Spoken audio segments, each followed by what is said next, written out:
Ici, la voix de l'Amérique. Lamia Gritli à Washington, bonsoir à tous. Dans cette édition, l'escalade de la violence en Syrie. Alors que la violence et une répression sans complexe se poursuivent, les initiatives diplomatiques se multiplient pour arrêter le bain de sang qui a fait plus de 5000 morts depuis mars dernier. L'arme diplomatique reste sans effet face à la réalité du terrain, une opposition syrienne atomisée, une armée toujours fidèle à son maître, Bachar el-Assad, et une communauté internationale qui n'accorde pas ces violents. Quelle est la solution? Vous avez posé la question? Nos invités répondent dans ce Washington Forum. Washington Forum.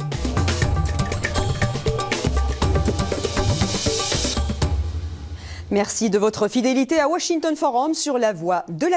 Alors, l'armée syrienne poursuit son offensive sanglante contre la ville de Homs, un des principaux foyers de contestation du régime Bachar el-Assad.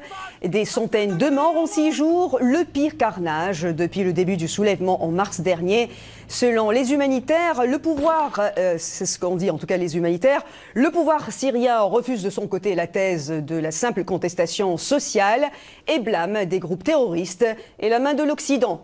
Une machine de guerre sans frein face à une diplomatie internationale prise entre le deux poids, deux mesures et un manque de synchronisme, paralysée aussi de plus en plus par l'intransigeance russe qui s'oppose à toute intervention militaire. D'autres faits et réactions avec Jacques Aristide.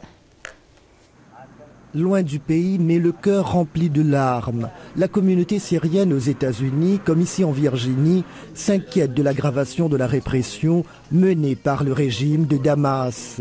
Hicham Al-Midani est médecin, établi ici depuis une dizaine d'années.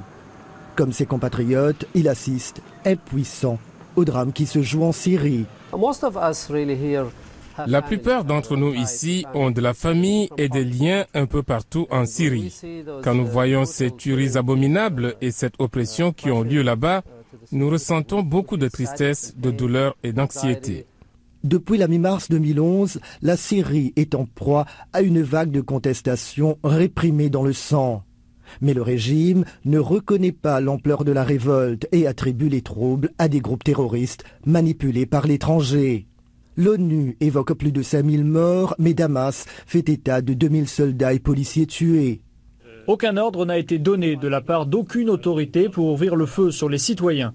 Selon la loi, personne ne peut ouvrir le feu, sauf en cas d'autodéfense, de protection de la population, d'attaque de personnes armées. La Ligue arabe et les pays occidentaux n'y croient pas et continuent de lui imposer des sanctions. Fin janvier, les observateurs arabes, exaspérés, mettent fin à leur mission en raison de l'escalade des violences, à Homs notamment.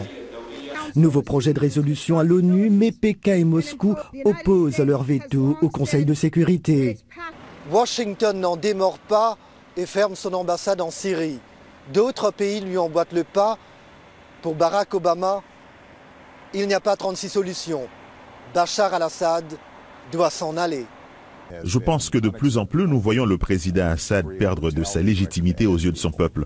Et c'est pourquoi nous travaillons à un niveau international pour maintenir la pression, pour voir si nous pouvons apporter un réel changement en Syrie.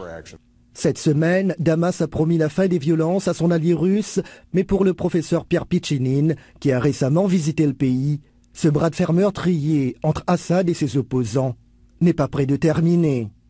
On ne voit pas très bien comment le gouvernement syrien pourrait réussir à se sortir de cette situation sans intervenir ou en Turquie ou au Liban, là où sont les problèmes les plus importants. Pendant ce temps, la communauté syrienne en Virginie ne peut que prier pour un dénouement rapide dans cette tragédie qui n'a trop que duré. Jacques Aristide, La Voix de l'Amérique, à Washington.